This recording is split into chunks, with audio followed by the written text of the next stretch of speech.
So a lot of times in corporate America, Black professionals and introverts feel like outsiders, and it can be because we don't see ourselves represented in leadership within the organization, or maybe Mhm. just natural disposition. You have a quieter spirit, kind of more to yourself. But to elevate, you need people skills. Can you share a story about maybe a hurdle that you've had to overcome as an introvert building people skills? What I do not like, and I had to find ways to get around this, was going to networking events.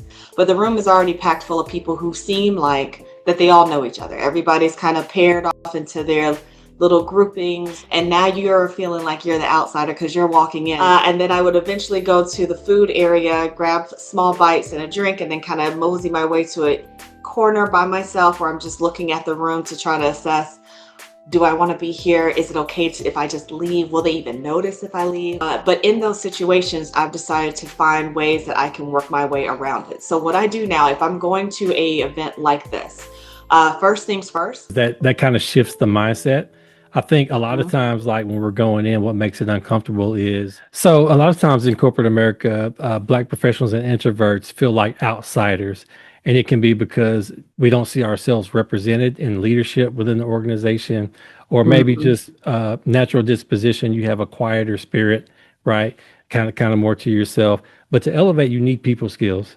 What are some strategies we can use to build our people skills and convey that that's a trait we have to help us get ahead? Yeah, so to really understand your people skills, you have to do the work of understanding what you already have and what you're wanting to develop. Because again, the whole purpose of this is for you to stay authentically who you are, right? So the other skill that I would say for a leader to have is to really understand their preferred method of communication, right? So when you're going into these spaces, if you are one who likes to talk a lot, you're going to be the gift of gab, right? So you're going to want to have a lot of conversations. You're going to want to understand where the best places are to have the conversations, whether it's in the office or outside the office. You may be a person who loves to have those conversations with people. As an introvert, I like having conversations, but I like having them in more intimate settings. So while I can perform extrovertedly in a room full of 2,000 people during speaking events or even trainings and webinars and workshops, I love having the intimate moments with a group of 10 or 20 people so I can really make those connections with people, really understanding their story and they can kind of understand mine. And that's when you're getting that real chemistry between your journey, their journey, and you're seeing them eye to eye to understand them a little bit better. So those things of communication and building relationships are things that you just have to do, but you have to figure out what are the comfortable ways of you doing it so that way you're not out there trying to be someone else when you're really not being who you authentically are, because people can sense that. Yeah, they definitely can sense when you're not being authentic, maybe a little uncomfortable, right? And Yeah. you might be uncomfortable for a little bit if it's outside your comfort zone when you first make the effort to start building those relationships and interacting more. That part's okay. You're not being inauthentic. You're just kind of figuring out what your sweet spot is. Can you share a story about maybe a hurdle that you've had to overcome as an introvert building people skills? Absolutely. So I I love presenting, I love teaching, I love being in front of a room of people, helping them to get to whatever their next place is, whether it's a fundraising goal or vision building, things like that. I love being in front of people to help. Um, what I do not like, and I had to find ways to get around this, was going to networking events.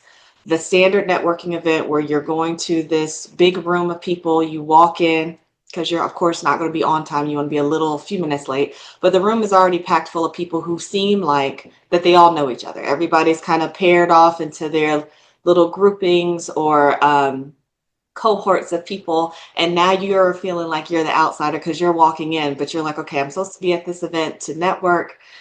And for me, for a long time, I would go in, I would kind of have my business cards in my hand, ready to hand out at a moment's notice to anybody who will take it.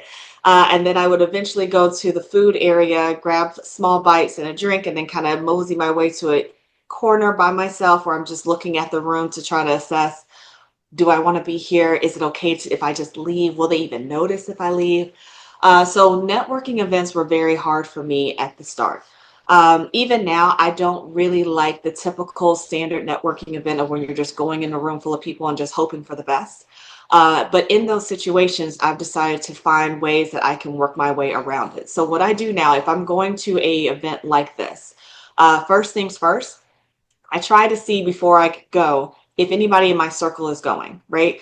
Or if anybody that I know is hosting the event, or they, oh, I go here all the time, Aarica. This is a great thing I go to every month.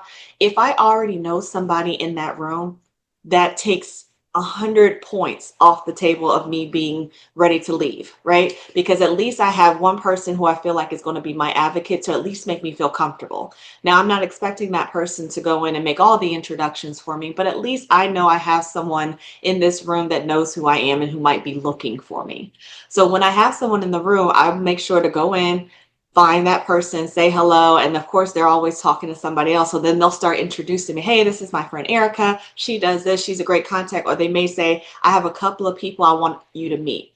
Chances are the people who I'm going to the networking event to meet or to, connect with, they already know I'm an introvert. So they just have that secret sauce of like, hey, Eric, I'm going to connect you with a few people, letting you know ahead of time. So that helps me to know that it's going to be a fruitful event no matter what.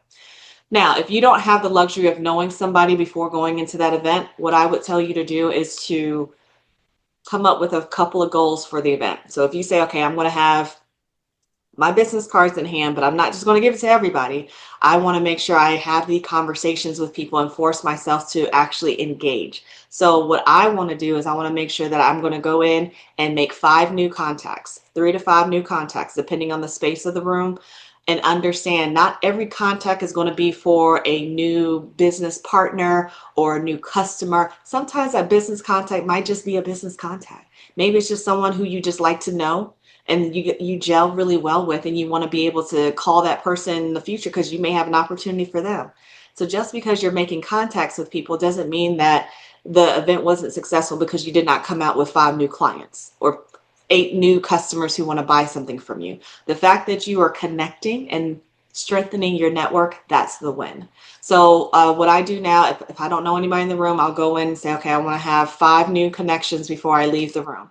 I cannot leave without those 5 connections, whether it's business cards in hand or just connecting via LinkedIn or whatever digital way we do it.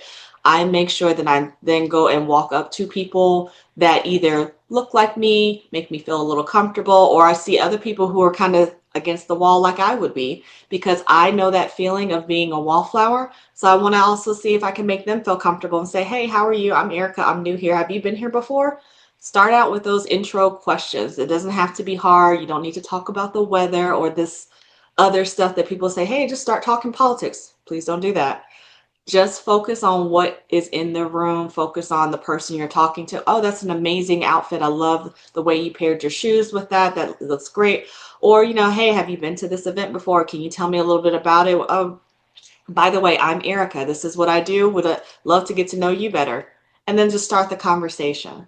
Um, Having a goal ahead of time will allow you to be and feel more successful in your endeavor of going to a networking event.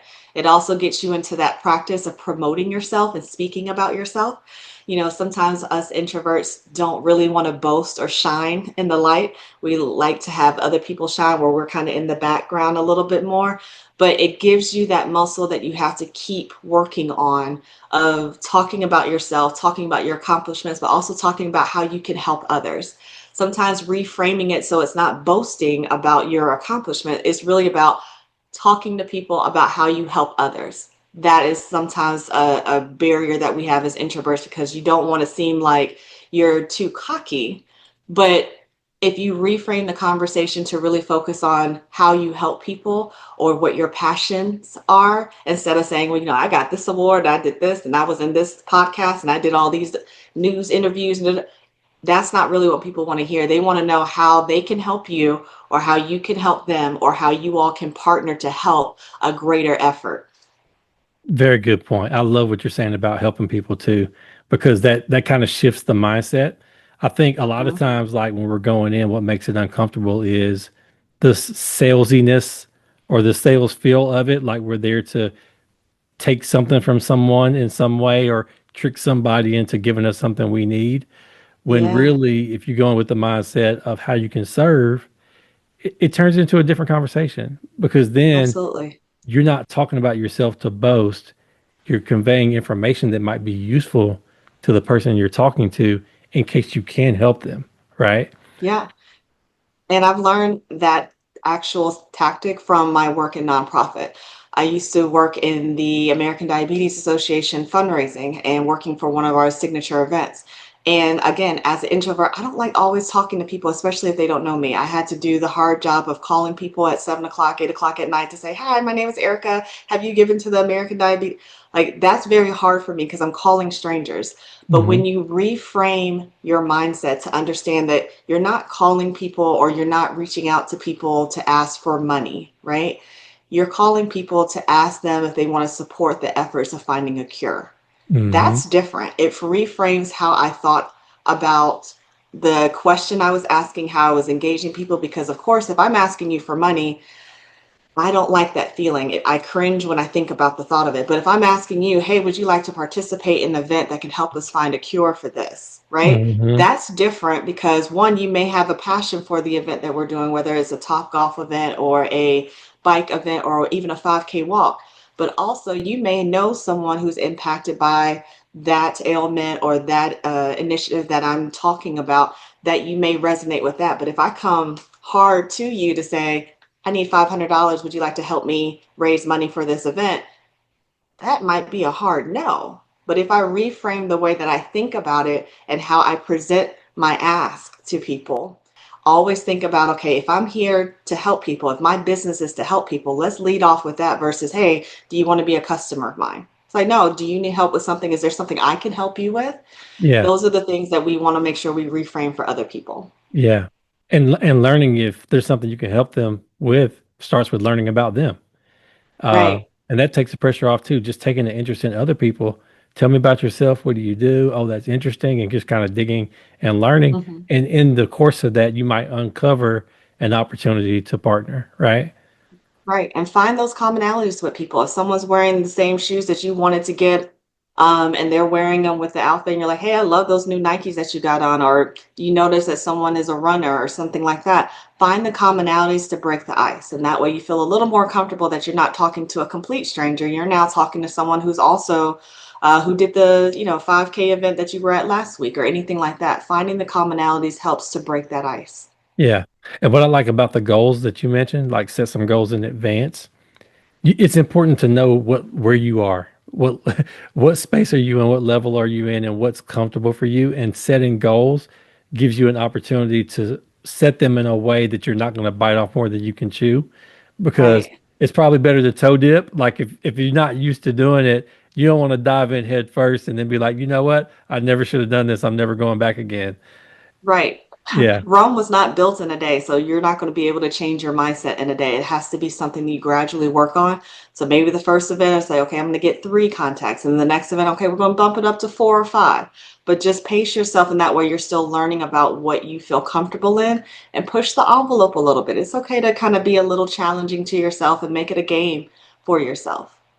when I first started out with it, Erica, my goal was talk to a person. Hmm.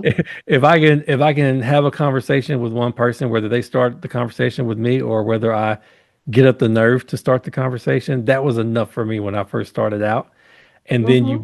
as you build confidence, you add another thing, and the next thing you're getting more casual talking to people, and it becomes more secondhand, Right. second nature. I think that second nature I meant.